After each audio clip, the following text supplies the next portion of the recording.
Hi friends, നിങ്ങളുടെ person നിങ്ങളോട് എന്താണ് പറയാൻ ആഗ്രഹിക്കുന്നത്? ഞാൻ 3 കാർഡ്സാണ് ഇവിടെ വെക്കുന്നത്.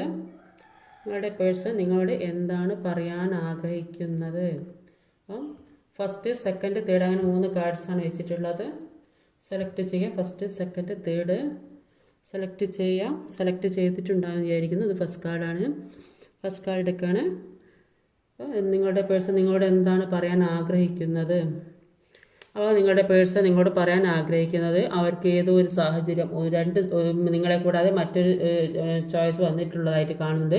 അത് ചിലപ്പോൾ ജോലി സംബന്ധമായതാകാൻ സാധ്യതയുണ്ട്, ചിലപ്പോൾ വിവാഹ സംബന്ധമായതാകാൻ സാധ്യതയുണ്ട്. അപ്പോൾ എന്താ ചെയ്യേണ്ടത് എന്ന് തീരുമാനമെടുക്കാൻ പറ്റുന്നില്ല. നിങ്ങളുമായിട്ടൊന്ന് കൂടി ആലോചിക്കാം എന്ന് തീരുമാനിച്ച് നിങ്ങളിലേക്ക് വരുന്നു. അപ്പോൾ അതാണ് അവരുടെ മനസ്സിലുള്ളത്. നിങ്ങളോട് പറയാൻ അവർ ആഗ്രഹിക്കുന്നത് നിങ്ങളൊരു തീരുമാനമെടുക്കും എന്ന ഒരു വിശ്വാസമാണ് അവർക്കുള്ളത്. സെക്കൻഡ്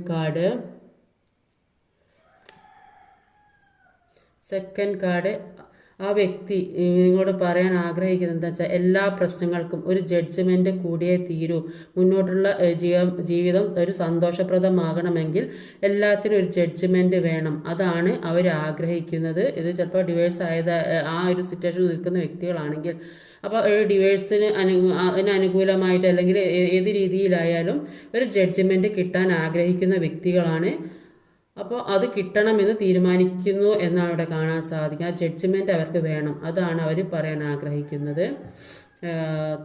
തേർഡ് കാർഡ് പറയുന്നത് എന്താണെന്ന് വെച്ചാൽ ഈ വ്യക്തി പറയുന്നത് നിങ്ങളുമായിട്ടുള്ള ഒരു ജീവിതമാണ് അവർക്ക് സ്വർഗതുല്യമായത്. അവർ നിങ്ങളോടൊത്തുള്ള ഒരു ജീവിതം അതിൽ സന്തോഷിക്കുന്നു.